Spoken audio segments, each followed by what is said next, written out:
હવામાન વિભાગનું એલર્ટ. ગુજરાત સહિત 18 રાજ્યોમાં વાવાઝોડું અને ભારે વરસાદની આગાહી. ગુજરાત સહિત અનેક રાજ્યો હાલ અસહ્ય ગરમીનો સામનો કરી રહ્યા છે, ત્યારે ભારતીય હવામાન વિભાગે ગુજરાત સહિત 18 રાજ્યો માટે વાવાઝોડું અને ભારે વરસાદની આગાહી કરી છે. આગામી સપ્તાહમાં એટલે કે આજથી 18 જૂન સુધી અનેક રાજ્યોમાં કમોસમી વરસાદ, વાવાઝોડું અને ભારે પવન ફૂંકાવાની સંભાવના વ્યક્ત કરાઈ છે. IMDએ ગુજરાત, તમિલનાડુ, પુડુચેરી, કેરળ, આંધ્રપ્રદેશ, તેલંગાના, કર્ણાટક, મહારાષ્ટ્ર, હિમાચલ પ્રદેશ, ઉત્તરાખંડ, દિલ્હી, NCR, હરિયાણા, ચંદીગઢ, પંજાબ, ઉત્તર પ્રદેશ, પશ્ચિમ બંગાળ, સિક્કિમ અને આંદામાન નિકોબાર માટે વરસાદનું એલર્ટ જાહેર કર્યું છે.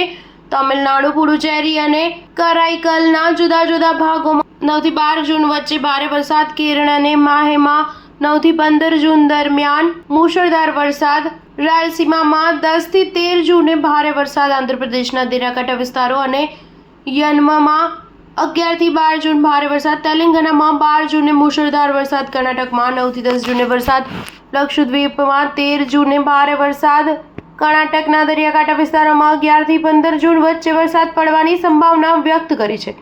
મહારાષ્ટ્રના મરાઠાવાડ ક્ષેત્રમાં 9 થી 15 જૂને ભારે પવન અને વીજળી ગરજવાની સાથે સામાન્યથી મધ્યમ વરસાદ પડવાની આગાહી કરાઈ છે, જ્યારે ગોવા અને મધ્ય મહારાષ્ટ્રમાં વરસાદ અને વાવાઝોડું આવી શકે છે. ગુજરાતમાં આગામી 13 અને 14 જૂને ઉત્તર ગુજરાત અને પૂર્વ ગુજરાતમાં હળવા વરસાદની આગાહી છે, જ્યારે અમદાવાદ અને ગાંધીનગરમાં ગરમી યથાવત રહેવાની સંભાવના વ્યક્ત કરાઈ છે. હાલ ગુજરાતમાં સત્તાવાર રીતે ચોમાસાનું આગમન નથી થયું. હાલ ચોમાસું મુંબઈ સુધી પહોંચ્યું છે, જે આગામી 12 થી 18 જૂન સુધી પશ્ચિમી પવન મજબૂત થતા ચોમાસું આગળ વધવાની શક્યતા છે. સ્ટાર ન્યૂઝ 7 હંમેશા સચ્ચાઈની સાથે.